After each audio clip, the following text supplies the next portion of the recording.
Go ahead, Lily. Okay. Good afternoon. Let me introduce today's speaker, Mr. Bryan Ware. Um, Bryan Ware is the president and the founder of Next5. And Bryan is a technology leader and an innovator, and is the first presidentially appointed director of cybersecurity at the CISA. We are very glad to have Bryan to share his view in the emerging technology. And at the ATARC website, we have a long bio for Bryan, so I just give a short version and to give more time for Bryan to give us a talk. So please, Bryan, to go ahead. Do you want to share this Thank slides? you. No, I don't have any slides. And Lily, thank you for the introduction. And I've got a few things that I think I could share this morning, but or this afternoon. Lily, Haley, anything in particular that you want me to focus on? I just want to make sure that I know what our overall audience is and what kinds of things that would be most beneficial to them. Anything in particular that you want me to hit on? This is a quantum group at ATARC. So we are looking into different kind of quantum impact about the quantum applications, emerging application to use quantum technology, quantum computing, and the quantum key distribution. Because you are a director of cybersecurity, so for me, I come from like a post-quantum cryptography to develop the quantum resistant cryptographic standards. So this group, of course, the topic we like to hear mostly on the quantum applications and the quantum impact, and also about the quantum workforce. But if you talk other topics, I'm sure we are all interested. Yeah, that sounds great. Okay, well, thank you for that. Thanks for giving me this opportunity. I'll try to keep my remarks fairly brief, and I'm hopeful that in doing so,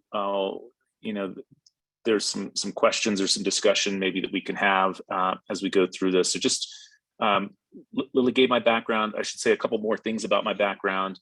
Quantum mechanics was probably my worst course in my undergraduate degree. I dropped it the first time and barely passed it the second time. So that's just kind of my way of saying that as a physicist, by training and education, quantum as a topic, as a concept, was just hard for me to get my head around, and it still is. This is one of the things, though, that I believe should be important to all of us as leaders or decision makers or just technologists or users of technology in general, is to get comfortable with the idea that quantum computing, quantum information science is going to change the way that we think. We have to change the way that we think.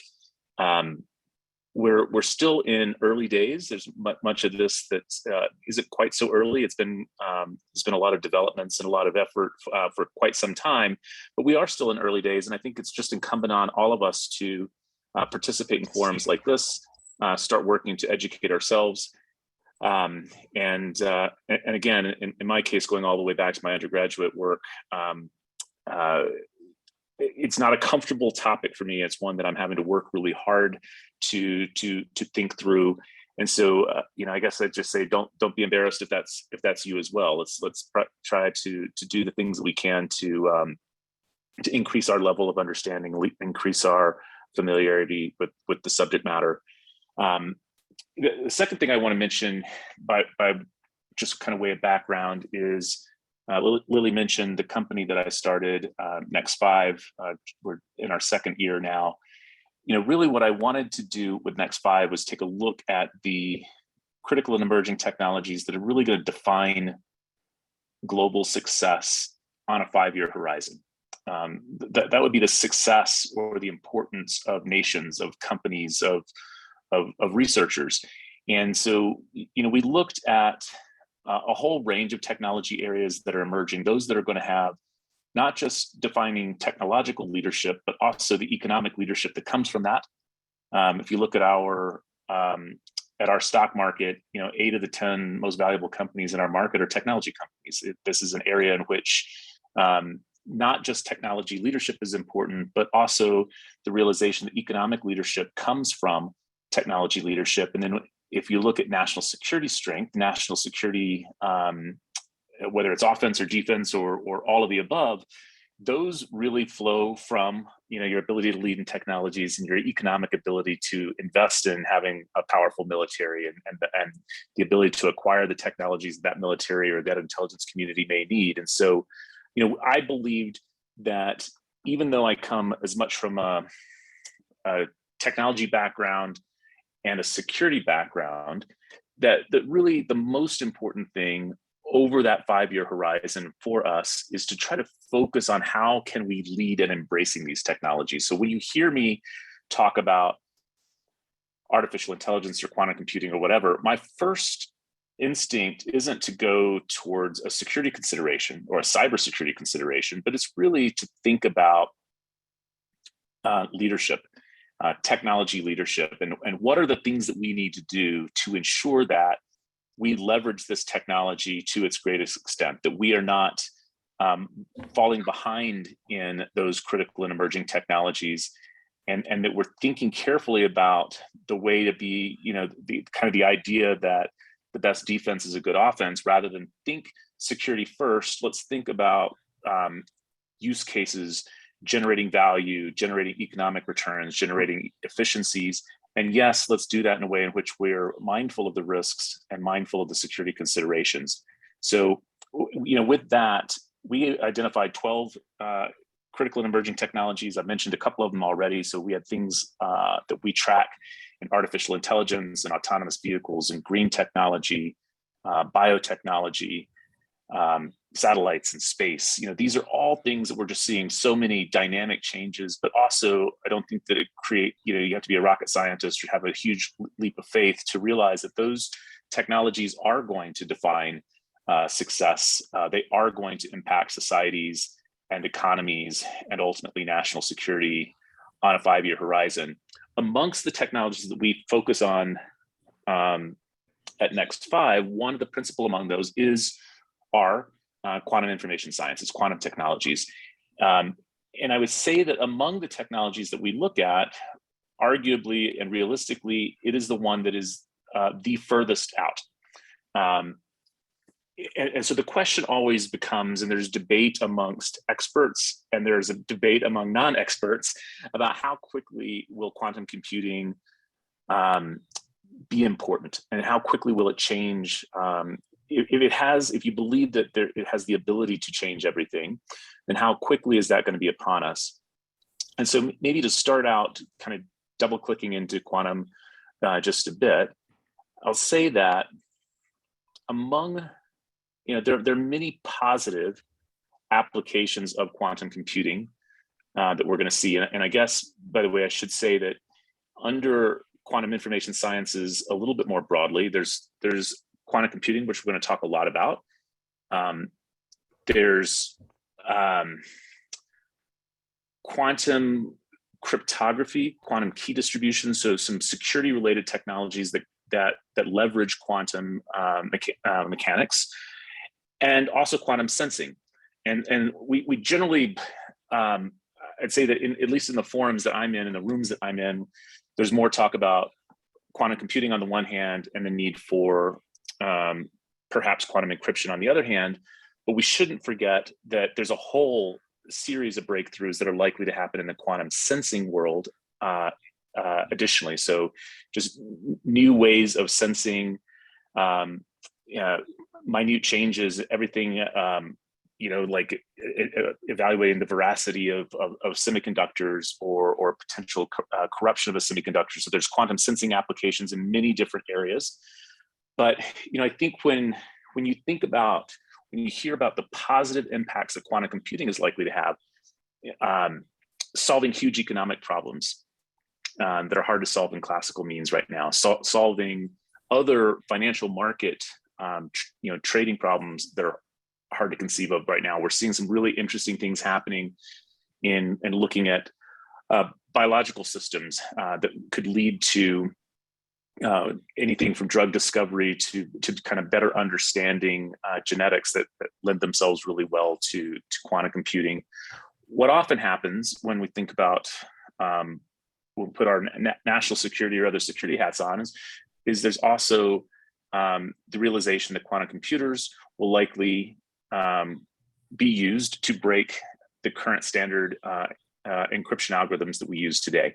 And these have been kind of proven theoretically, just not in practice, that current ways of protecting secrets, not just national security secrets, but the kinds of secrets that businesses have, the kinds of secrets that we all have as consumers to protect our financial data or our other private data, will ultimately fall to quantum computers. And so we really quickly kind of zero into these security and cybersecurity kinds of concerns. And I think that is appropriate because, again, going back to my earlier comment about how long it's going to take, I would say that the mean of most predictions for quantum computing, certainly quantum computing at a scale that could break current encryption methods, it's, the mean is probably out around the 10-year horizon, but there are many who believe that could come a few years sooner. And so then I kind of cast things into a government timeframe. It takes the government, and some large enterprises have some of the same timescales as the government does. It often takes us 5 years to do something new. It's a sad thing to say because 5 years is a long, long time. But, I encourage government organizations, enterprises to begin their quantum readiness, post-quantum readiness today. So among the things that we might be doing today is if we understand that at some point in the not too distant horizon, there will be quantum computing, and that quantum computing, for all of the wonderful societal and economic benefits that it will present in medicine and finance and other fields of endeavor, it will also be used by our adversaries to break our current encryption. If that's going to happen on a 7 to 12 year horizon from now, then we need to begin doing things today. Things like in understanding where and how we use encryption today. I would say that one of the things that is kind of interesting about a large enterprise, they may not know what kind of encryption is used. They may think that they know, but in the same way that we saw, so-called supply chain attacks, software supply chain attacks in, early last year, the so-called SolarWinds compromise.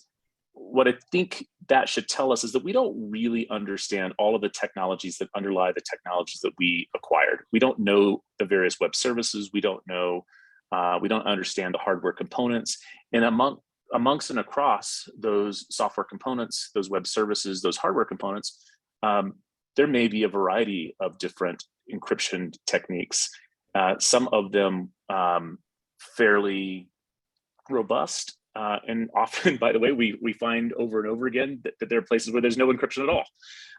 You may have an encrypted text communication system, but images are not encrypted for some reason. And so this starting point, I think, for right now is really understanding your current encryption, conducting that survey, asking your vendors, your software and hardware providers, what they're doing about where they're at on their journey for post-quantum encryption. And it may be that they don't have good answers to that. And if they don't have good answers to that, then that should be an area of concern. It may be that they have a pathway set out. So regardless of where you think this timeline is, I think that there's really good and compelling evidence that many companies, many universities, and many nations are making amazing progress. There are significant announcements almost every week in the quantum computing field. There's momentum that's growing. that growth is both in velocity and acceleration. And so while we may be some time out, the time to prepare for a post-quantum world is absolutely and definitely now. I came out of the Department of Homeland Security. I was really proud of the department after I left at publishing, working in collaboration with NIST and others, what I think is the first department's quantum security strategy. So a strategy for the things that they need to do today to think about the use cases for quantum, but also to think about their security obligations for quantum. And then last thing I'm going to say, and then I'm going to just kind of be quiet for a moment and see if there's any discussions or questions that we could ask. I do have the privilege of working with the World Economic Forum on their quantum security initiative, as well as their quantum network. So looking both at applications of quantum computing, and then at the same time, which by the way I love, thinking about how to consider security and other risks as we develop those applications.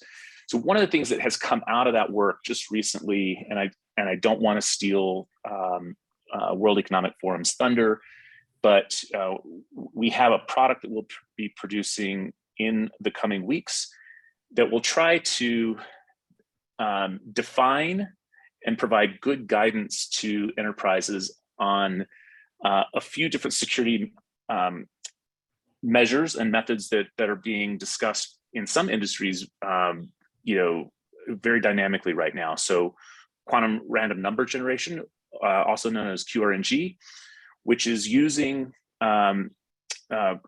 quantum methods to generate random numbers as part of encryption. So a truly and provably random number, which is an esoteric thing for anyone who's not a cryptographer or mathematician, but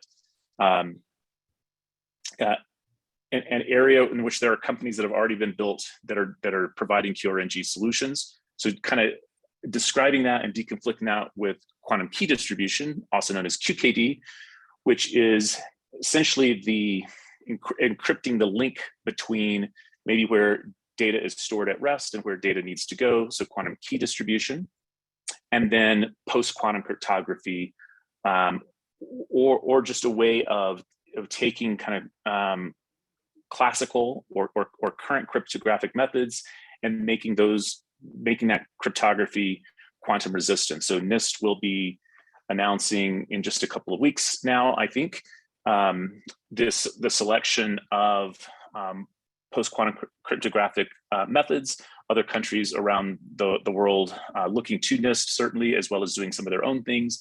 But the question when you're a large enterprise, when you're maybe a sophisticated financial services institution, or when you're a government, is how do I make sense of all these things?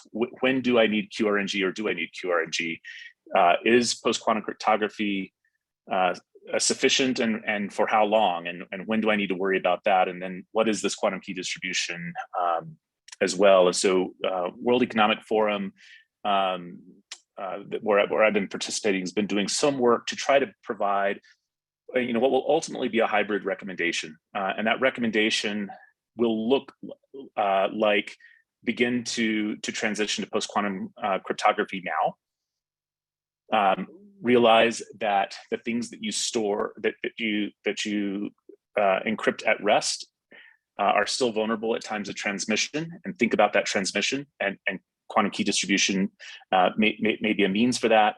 And then for organizations who need to keep secrets for very, very long periods of time, and who are unable to trust the random number generation that may come from a classical means, should also consider a QRNG, but likely at some future time. And so again, I'll leave there should be a product from WEF in the fairly near future, but I've talked for a long time. I'm just going to be quiet now and see if there's any kind of reactions, questions, or discussion.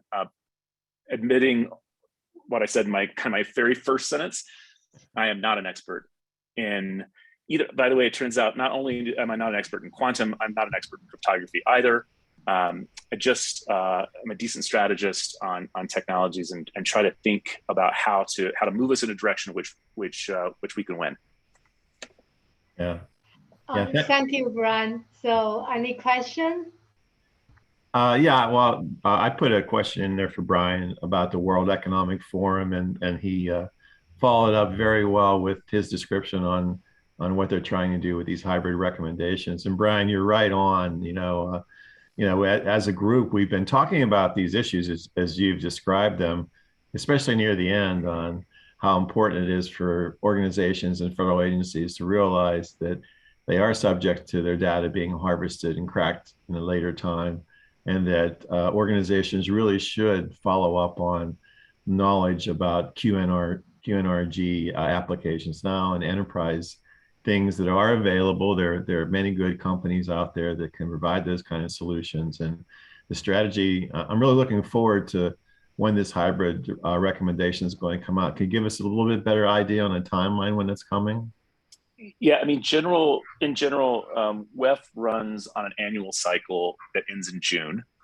And so they do a bunch of work, and then it's kind of like, it's like a college cycle almost, right? At the end of June, and that's the end of an annual term, and they pick back up in the fall.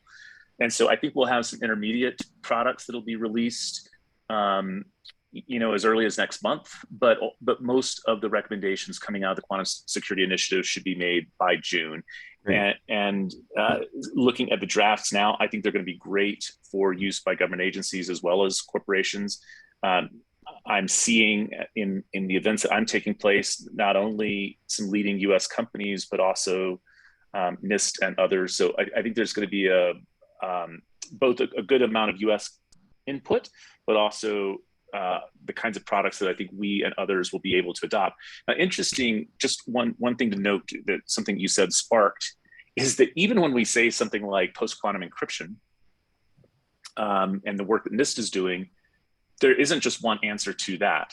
And so we need to be mindful, if you're a global business, global agency, if you have global reach, that various nations or the European Union may adopt different forms of post-quantum encryption than the United States does, and there'll be some work to do there as well. So I think there's, even in the things that are a little bit easier to understand and a little bit closer to our current position, there's still quite a bit of really interesting work to be done.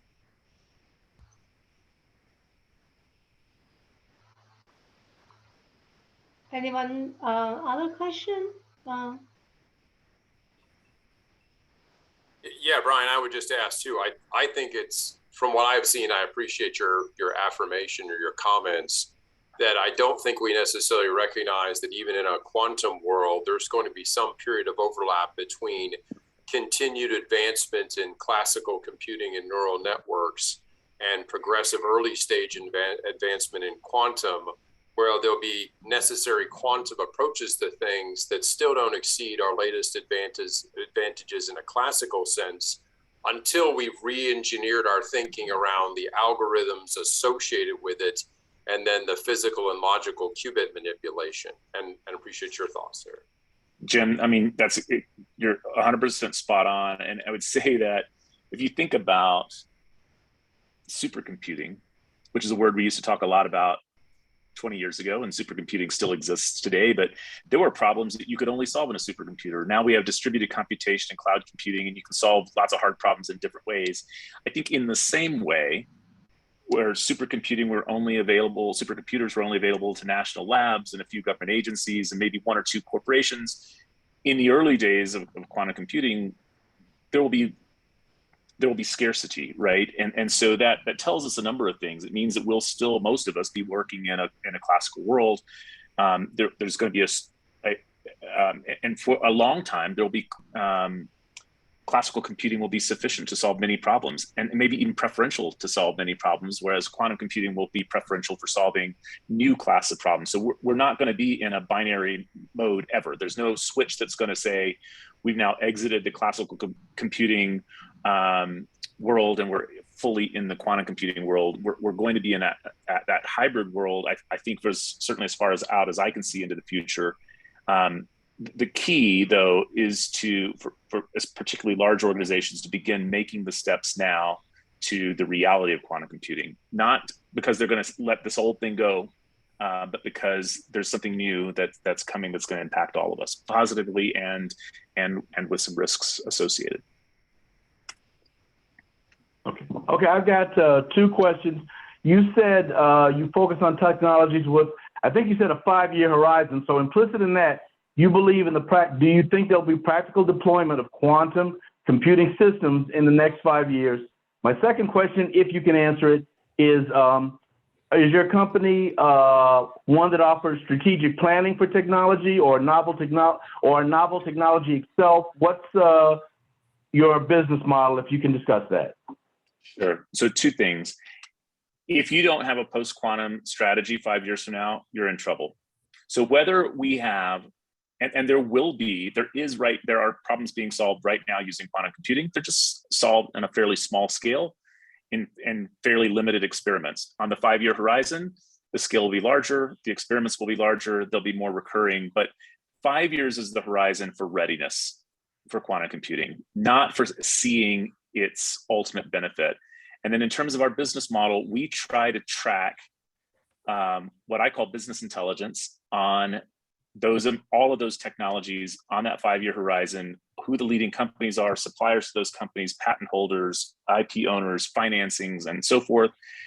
And we, with that intelligence source, we do everything from horizon scanning for governments as well as for companies, identifying potential partners, potential acquisitions, and yes, some strategy and advisory where that makes sense. But we everything is focused on kind of analytics and a model we built on those emerging technologies.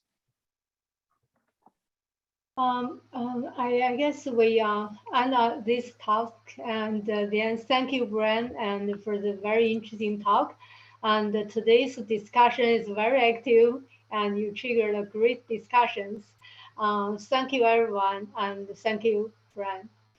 Yeah. Thank you, everybody. We'll have to invite you back for a follow-up. Happy to, whenever you want. Great. And these meetings need to start moving to an hour, Haley. This one would have been great. Yeah, that's what I was actually just thinking, because it seems like we lose time. Yeah, We can't be serious about our quantum adoption strategy if we don't have a 1-hour meeting. That's right. Got it. I will add it to the proposal. Have a great All right, one. thanks. Bye. Lily, thank you for hosting me. Thanks, Haley. Very